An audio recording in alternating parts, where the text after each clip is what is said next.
बॉलीवुड की बेहतरीन एक्ट्रेस रेखा, जी हाँ, पहचान बनाने वाली रेखा कभी एक्ट्रेस नहीं बनना चाहती थी। ऐसा हम नहीं बल्कि खुद रेखा ने सिमी ग्रेवाल के एक इंटरव्यू में बताया था। जी हाँ, बॉलीवुड में अपनी खास पहचान बनाने के बाद उनका सिर्फ एक ही सपना था, और वो क्या था, आइए जानते हैं। दरअसल एक इंटरव्यू के दौरान जब रेखा से पूछा गया कि क्या भानु रेखा एक्ट्रेस बनना चाहती थी, तो इस पर रेखा ने तुरंत जवाब देते हुए कहा कि नहीं, कभी नहीं। उन्होंने एक्टर बनने से पहले अपने सपने के बारे में बात करते हुए कहा, उस वक्त मैं सिर्फ शादी करना चाहती थी और अपनी पूरी जिंदगी एक ऐसे इंसान के साथ बिताना चाहती थी जो कि सच में मेरी काफी फिक्र करता हो।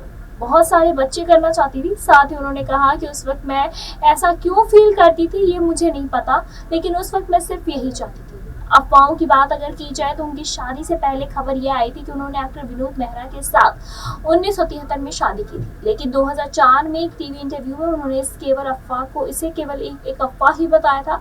इसके साथ ही रेखा का नाम आज भी अमिताभ बच्चन के साथ जोड़ा जाता है। कहा जाता है कि दोनों रिलेशनशिप में भी थे। कहा जाता है कि दोनों के प्यार के किस्से आज भी बॉलीवुड गलियारों में गूंजते हैं। जी हाँ, साल 1990 में शादी हुई थी रेखा की। अगर पर्सनल लाइफ की बात करें तो उन्होंने साल 1990 में दिल्ली बेस्ड इंडस्ट्रियलिस्ट मुकेश अग्रवाल से शादी की। हालांकि शादी के कुछ महीने बाद ही उन्होंने सुसाइड कर लिया।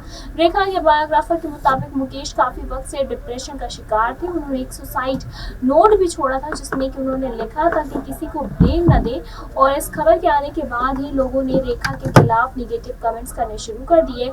साथ ही उन्होंने अफवाहों की बात अगर की जाए तो उनकी शादी से पहले खबर ये आई थी कि उन्होंने एक्टर विनोद मेहरा से 1973 में शादी कर ली, लेकिन 2004 में एक टीवी इंटरव्यू में इन्होंने सिर्फ इसको महज अफवाह बताया था। इसके साथ ही बताते चले कि रेखा का नाम बेबी के साथ हमेशा ही जुड़ा रहा है और आज भी लोग उन्हें एक साथ देखने के लिए तरसते हैं। कहते हैं कि लोग चाहते हैं कि एक बार फिर से उन्हें एक साथ किसी फिल्म में कास्ट किया जाए।